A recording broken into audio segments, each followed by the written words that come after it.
Oh boy. So this is finally a thing. The Breen Yod-Thot Dreadnought Carrier.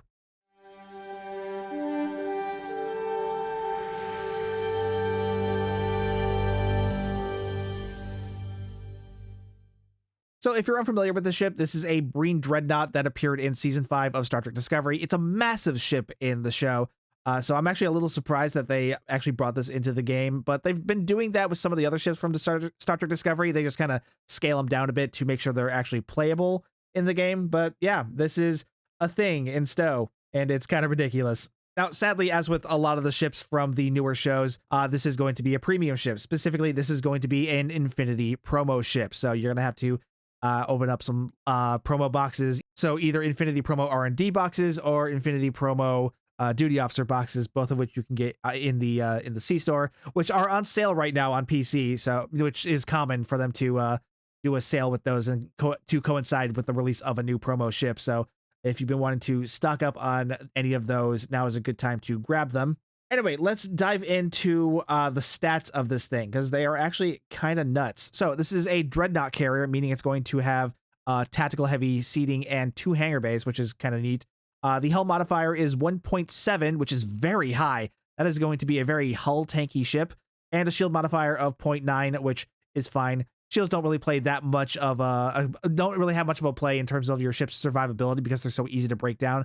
The hull modifier is much more valuable, and with a hull modifier that high, that's really nice.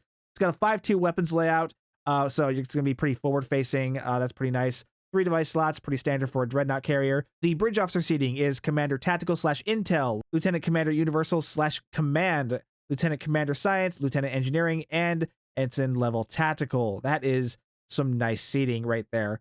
You got Intel, so you're going to have a good amount of uncon triggers, and you'll have OSS, so you'll be able to run a good energy weapon build on this, or you could go torpedo build on this thing because you got enough room for concentrate firepower on there, or you could just use the command seating to further supplement an energy weapon build with something like a suppression barrage. Command also has some abilities that will be helpful for fighter support, so if you want to run this as a full-blown carrier build, you could, because this does have 2 hangar bays. In the console layout, 5 tactical, 3 engineering, 3 science, base turn rate of 5, an impulse modifier of 0.17, and an inertia rating of 40. So this is going to be a very slow ship, very chunky ship, which is to be expected. Like, if you're familiar with the ship from the show, this thing is huge. Of course, it's going to handle like a house. Plus 20 to weapon power, definitely good for an energy weapon build. The console we'll get into later. It has a new innate weapon called Imperium Polaron Subjugation Array. We'll get more into that in a bit. It's got 2 hangar bays. Each of which come with a Breen Imperium frigate, which you also got a brief shot of in the show. So it's kind of like a 23rd century version of the classic Breen ship that you saw in DS9, but it's a 23rd. I keep saying 23rd. It's a 32nd century version of that ship. Looks kind of cool, but we'll get into the stats in a bit. It's got the gather intel mechanic, of course, because it's an intel ship. That's why it has a commander level intel seat. It's got a 32nd century Breen cloaking device. It can equip dual cannons. This says it has subsystem targeting. I'm pretty sure that's a mistake there, because a Dreadnought carrier would not have subsystem targeting. That is something you would see on a standard carrier or a science carrier. And this has the tactical carrier mastery package, which gives buffs to the recharge time of your hangar pets, hull capacity, weapon damage, and shield capacity. And Admiralty stats, for those of you that care: engineering 31, science 29, tactical 66, and ×2 critical rating for tactical. Now, moving on to the accessories on this thing, annoyingly, they didn't include any tool tips. However, I got crazy lucky today, so I can show those to you right off the ship itself. So the console right here is called Shield Frequency Overload. You can see the passives. It's got plus 25 to Drain Expertise and plus 25 to Starship Tactical Readiness. That is just buffs to the actual skills, so that's really not going to be a whole lot in either of those skills. So that's basically a drop in the ocean in terms of those stats, so that's not going to really be of any difference. The ability that this console has is called Shield Frequency Overload. It's a shield drain, and it'll also buff your own shields. So against most ships, it will be able to drain the shields from a target and then set their shields offline for 15 seconds. It says most, and I'm curious as to what... Oh, here we go. The next part is against Dreadnought. So it has a different effect against Dreadnought level enemies, which against Dreadnoughts, it will drain 20% of all shields from a target and debuff their shield resistance by 20% for 15 seconds. The console will also deal damage to the ship's hull, equal to the shields that are being removed, up to 10,000 damage, whichever is less. So it's a shield drain console that'll deal some extra damage to the target. Does it say what type of damage it does to the target? No, it doesn't. So what is it? Is it physical damage? Is it kinetic damage? Is it an energy Is it an energy type? I have no idea. Okay, so that's just poor tooltip information right there. I have no idea what kind of damage this thing will do. It doesn't sound very good, so I doubt this is going to be a console that people are going to be going crazy for. Let's look at the pets here too. These are the Breen Imperium frigate pets. They've got Polarons on. They got Polaron weapons on them. Dual beam banks. They've got Polaron dual beam banks on them. Transphasic torpedoes. Polaron beam array in the front, as well as some Polaron turret. Why does it have a turret in the back when it's got beams on everything else? That's stupid. It's also got beam fire at will, directed energy modulation, which is not a very useful ability, and energy siphon on it. And I haven't checked the higher grade versions of this, but I'm assuming that goes up with the higher level versions. Things are getting loud over here. I'm going to move away from DS9. Okay, that's better. So let's go over the subjugation array, which it deals Polaron damage. It'll fire off 4 different bursts of Polaron damage. I'm not sure if it deals them at the same time or if it just does them, one at a time, kind of like beams traditionally do, but it'll deal, quote, massive Polaron damage, as well as have 50% shield penetration, and also debuff enemy shield resistance, which is kind of neat. Honestly, I would rather it deal damage resistance rating debuff rather than just shield resistance, because shields are already so easy to break down. So, it would be better to have a debuff that applies to just an enemy ship entirely, rather than just one single stat like that. So whatever. Interesting. We'll see how it does later on. Right now I'm just doing a general breakdown of this thing. And you probably noticed I saved this thing for last, because this is the biggest thing to talk about with this ship. And that is the starship trait, Breen's Free Fire. And it is the beam fire at will extender that we have been begging for like pretty much since starship traits were a thing. Ever since Cannon Scatter Volley came out, we've been begging for fire at will to get the same treatment. And now it looks like it's kind of getting that same treatment, sorta. So what this trait does is it extends beam fire at will's duration by 7 seconds, which isn't quite as long as you would get out of Cannon Scatter Volley for fire at will, but that's because beam fire at will already has a longer cooldown than the other firing modes for dumb reasons that I'm not going to get into right now. But yeah, beam fire at will has a longer cooldown time than the other firing modes, and that's why this one is going to be a little more different in terms of timing, but it still gives you a way to have beam fire at will up for most of the time. But yeah, this is a good thing, because we've been asking for this kind of thing for years. Now, there are technically other starter traits that will also extend fire at will's duration, but they all have annoying drawbacks to them that this isn't going to have, like redirecting arrays. It'll keep fire at will up as long as you're getting shot at, because one, that requires you to get shot at. That's a big drawback. And two, redirecting arrays only caps out at 15 seconds, whereas fire at will has a 20-second cooldown. So you're still going to be 5 seconds without fire at will up with redirecting arrays, which is why redirecting array sucks. There's also entwined tactical matrices, but the problem with entwined tactical matrices is that requires you to have to swap between beam fire at will, whatever you're using on your bridge officer seating, and beam fire at will 1, which is going to be triggered by torpedo spread. So you're going to have to be able to swap between fire at will and torpedo spread in a consistent manner in order to keep fire at will up consistently. And the downside with that one too is that you have to use a torpedo that has a lower cooldown, because if it's longer than 10 seconds, then you're just going to screw up the timing on the starship trait, and you won't be able to have fire at will up until your torpedo is off cooldown, which is why you can't if you're using entwined tactical matrices, that's why you can't use energy torpedoes, which usually have a cooldown of 12 seconds, or maelstrom torpedoes, which have a very long charge up time. You don't want to, those aren't torpedoes you want to spam. You want to hold on to those until you have the full charges of those. But that's why you can't use those on fire at will builds with entwined tactical matrices. This hopefully is going to solve that problem. So this thing comes with a fire at will extension trait, the fire at will extender that we have been begging for years. So let's talk about the big elephant in the room. It's a promo ship.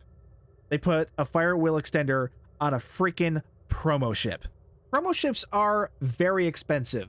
You're reliant on a gamble mechanic that is only available during certain times of the year, during certain sales. So even being able to buy the boxes where these have a chance to drop out of are only on sale for limited periods. So getting the chance to just get these is already very limited. But then there's no guarantee that you're actually going to get one out of the box. The drop rates on these are so abysmally low. Like I said, I got insanely lucky today. I was not anticipating on actually getting one of these today when I opened those boxes, and it just I lucked out. That is not going to happen for everyone. In fact, that's not going to happen for most of you. Ignore that. That's the other thing. They put those little notifications here. Hey, look, people are winning. Most of you aren't going to win. For every one person that's opening one of these, there's probably a crap ton of other people opening boxes that aren't getting anything out of them, or at least not anything useful out of them. You know, there's always been the argument of, well, you're always getting something that's worth whatever amount of Zen that you spend on the box. That's bullshit. There's so many things packed into a lot of those boxes that are not worth anything. So yeah, that's going to be the real kicker with this, is that this starship trait, this highly sought after starship trait that we have been begging for a very, very long time, has been put on a freaking gamble box ship. It makes no sense to me, honestly, because like why are beams treated like this? Beams always seem to be treated just like crap for the game, because it makes no sense to me, because like we finally got the beam fire at will extender that we've been asking for. It's on a promo ship. There are two other extenders, technically. Both of those are on STO ships, but they both have annoying caveats that just make them really difficult to work with, which is why we've been begging for this trait. Meanwhile, cannons don't have that problem. You can get cannon scatter volley off of 3 different STO ships, and that is like one of the most valuable starship traits to have for cannon builds, because it does exactly what you want the extender to do. It just extends it by, what is it, like 4 or 5 seconds? So you can keep cannon scatter volley up for nearly the entire time. So why can't we just get the same treatment for fire at will? I guess they'll argue, well, you do now, but it's on a promo ship. Look, I get that the game needs to make money. I'm not an idiot. It's a free-to-play game. They need to incentivize you to spend money somehow. But this is just infuriating. It's bad enough that, you know, we spent years begging for this fire at will extension trait, you know, something equivalent for fire at will that cannons have with cannon scatter volley, and they finally give it to us, and they give it to us on this freaking promo ship. Like, it's bad enough that it's, you know, it's a gamble box ship that you're only gonna have like a small chance of getting this ship. And even if you do get the ship, it's probably going to cost an arm and a leg by the time you've actually gotten it. But the big drawback here is that it is a single character unlock. So if I want this on more characters, I need to get more copies of the ship. And that is the most infuriating thing about Star Trek Online, is how much of this crap is bound to single character unlock. You know, they encourage you with recruitment events. Go play another character. You can make another character, earn all these other rewards. But then they completely screw you over with how much stuff is only available as a single character unlock. Mainly all of this premium stuff, like these premium lockbox and promo ships. What is the incentive to play multiple characters when, on the off chance you get one of these things, that you can only put it on one single character? It's ridiculous. The other infuriating thing is that there is technically a way to get some of these premium ships available on an account unlock, but it's through Mud's Market. And the problem with Mud's Market is, one, it's insanely expensive, but I get it. Some stuff does need to be expensive for them to make money. But the really annoying thing about Mud's Market is it's so slow. And again, these premium ships are only available during limited times. So not only are you going to have to wait at least a couple years before whenever these ships are going to show up into Mud's Market, but then you got to act real fast, otherwise it's just going to disappear, and who knows when the hell it'll come back. So yeah, it's really the whole frustrating thing about this to me is just like I don't understand why beams aren't treated equally to cannons. They're both just energy weapons that you put on a ship, but yet cannons have such easy access to their better extension trait. Withering Barrage, it's available on like 7 different ships actually, because it's available on that one bird of prey that you can get for free out of the KDF recruitment event. 3 of the others are available in the C-Store, and the other 3 are just their legendary counterparts. So that is an insanely easy starship trait to get. So why is Fire at Will treated like this? Actually, it's not just Fire at Will, it's beams in general, because Beam Overload, if you like beam overload, that's only available on the Zindi Adaleth Dreadnought, which is a low-buy ship. A low-buy ship that has not been put into a Mud's Market bundle, so there is no way to get that on an account unlock either. So yeah, it is insanely annoying that beams are constantly treated like shit like this, whereas you can easily get Withering Barrage no problem. What's the deal there? I don't understand it, and it really frustrates me. You know, if this ship was available in Mud's Market today, right now, as an account unlock, I'd buy it. I know it would be expensive, but I'd buy it because I want this trait on my whole account, and I don't want to have to wait, you know, a year and a half to get it out of a bundle later on. But yeah, they're not going to do that. They want you to buy the freaking lockboxes and to gamble away all your money. Whatever. Anyway, I'm going to cut the rant there. I feel like you guys get my point so far. But yeah, I'm recording this before the live stream announcement for the ship today. So there's probably going to be other stuff revealed during that live stream too. This is just going to be a general breakdown of this ship. If anything is revealed during that live stream, that'll be in a later video that will coincide with the more hands-on review of this thing as well. So stay tuned for that. You know, it's a good thing I'm wrapping up the video now because I appear to be attracting some attention.